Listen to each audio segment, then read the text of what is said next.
Hi there, welcome back. This is the Type on the Path class. We're going to learn how to use this tool here.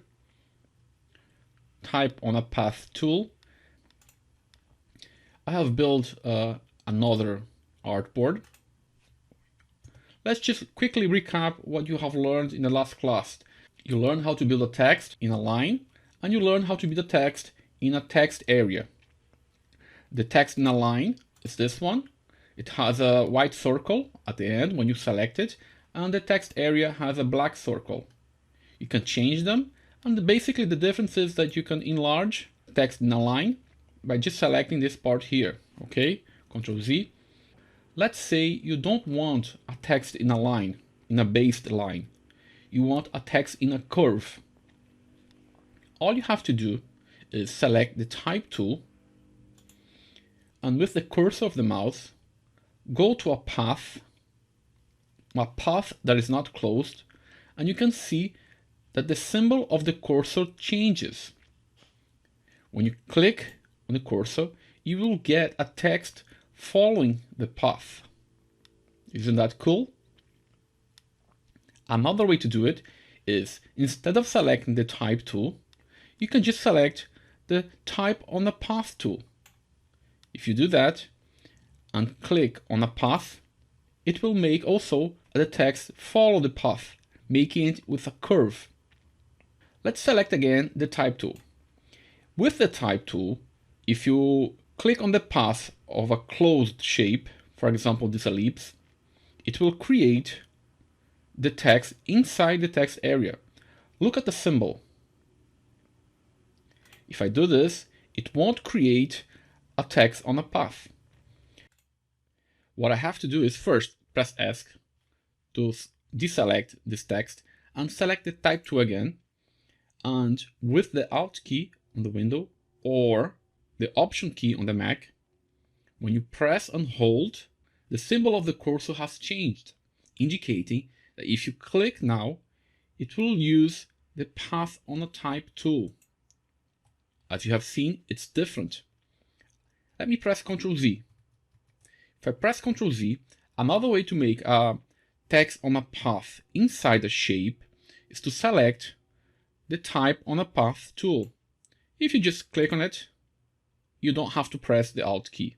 So if you don't like to remember the shortcuts, just remember that you can use the tools in the toolbar. It's much easier as well. Let's press Ctrl Z again, and let's zoom in here just to teach you some other stuff. Just like the text type, the text on a path, they follow the same rules. Let me press the direct selection tool. If you double click anywhere, you can just edit the text anytime you want. If you want to stop editing, you just have to press ESC. With the direct selection tool, you can reposition the text in the path. Right now, the text is centered. That means that from the starting point, which is here, to the ending point, it will find the center of this space, of this distance, to position the text.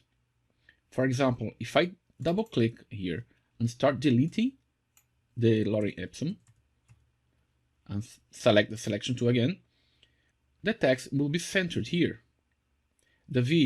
The text is not centered in the path. That's because the starting point is not the starting point of the path. There's a difference between the starting point of the text and the ending point of the text from the starting point of the path and the ending point of the path. Let's select the direct selection tool. As you can see here, I have a line cutting the path, and here as well, I have a line cutting the path. Please be careful, don't touch on the white square. This is for threading text, and I'm going to teach you later. So if I position the initial point of the text, which is this line here, I click and hold, I can change the position where the text will start to begin. I can, for example, position the beginning of the text in the same spot as the beginning of the curve. And there you go. Now, the text is beginning in the beginning of the curve and is finishing at the end of the curve. Therefore, if I align the text left by clicking on the paragraph here, the text will start at the beginning of the curve. If I align the text on the center, it will be in the exact center of the curve. And if I align it to the right, at the right of the curve. Let's write just some more text here, okay? So I'm going to double click. This is just an example. Oops, where did the text go? We have a red square here, right? That means that the line doesn't have any more space to continue the text. This is called threading text. When you see a red rectangle at the end of the line, it means you don't have more space to write the text. You'd have to continue somewhere else. This is indicating that you have an overflow state. You don't have space to write the text. To continue the text somewhere else, you can use the threading text by just clicking here and then clicking where you want to continue the text. As you can see, now these two curves are vinculated and you are starting the text here and you're finishing the text here. Isn't that cool? Usually we don't use threading text on path. It's more common to use it on text area. But anyway, I wanted to show you now because I don't want you to touch the white rectangle to reposition the threading text, okay? So let me just press Ctrl Z and go back. Okay, now that I've taught you how to put a text in a path, let's go see the text in a text area. Now, the text in the text area can be done again by just selecting the type tool, holding the Alt key, and positioning the cursor over the path. If you hold the Alt key, you have one symbol. If you release the Alt key, you have another symbol. This symbol indicates that the text is going to follow the path. There you go. What we wanted to was to teach you to write the Instagram name. So let me write Instagram, and select the direct selection tool. All right, so now we have here on this side the beginning of the text and the finishing of the text. Look at the cursor. They both have different symbols. This symbol here indicates the beginning of the text, and this symbol here indicates the finishing of the text. So I'm going to place the beginning of the text at 9 o'clock. And I'm going to place the finishing of the text at 3 o'clock. There you go. And let me correct the text again. Instagram. All right, Davi. Okay, the text is curved, but the name Instagram in your example was below. How can I put the Instagram below? Okay, if you position the beginning of the text at 3 o'clock and the finishing of the text, let me zoom a little bit out, and the finishing of the text at 9 o'clock, it won't work, okay? Because it will go upside down. Let me press Ctrl Z. All right, we're back. We have the text beginning at 9 o'clock and finishing at 3 o'clock. Now let me zoom in. As you can see, there's a line here indicating that the text is above the circle. I can position the text inside the circle. If I click and hold, it will position the text inside the circle.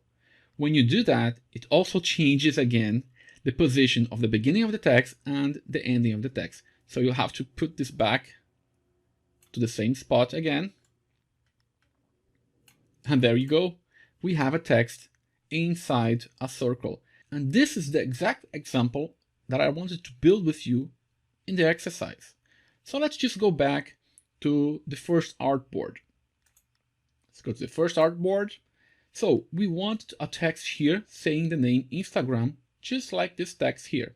So let's go here, let's zoom in.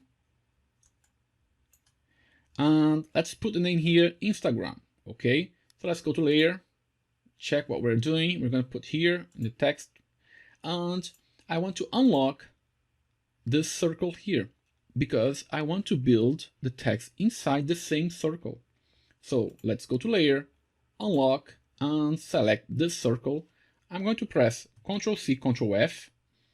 Therefore, I have two circles, and I'm going to add one circle to this layer here because I'm going to use it with text on a path tool. And let's lock again the background. Okay. So now that we have a circle, all you have to do is use the type tool or press T and then Alt. If you're on a Mac, it will be Option. And when you see the name path, all you have to do is click and then write Instagram.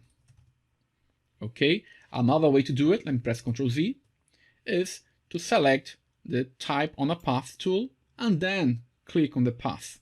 As you can see, when you use type on a path tool, the cursor already changes. And then click once, write Instagram. And then let me zoom in again. Select the color for the text, of course. You have to select the whole text and write fill white, and there you go. The V, I can't see anything here. Let's put the text inside by clicking here, holding and going inside, and there you go. And then let's position the beginning of the text and the end of the text. So this is the beginning of the text at 9 o'clock and the finishing of the text at 3 o'clock. There you go. We have the name Instagram in the same spot as the circle. One way to do it as well, as you can see, it's too close to the line. You can make the circle a little bit shorter, holding Shift and Alt. Now, all you have to do is choose the fonts that you want. To change the fonts, you have to select the whole text and then go to the character panel here on Properties, select the font, or you can use the control bar as well if you have the font selected to choose the font that you want.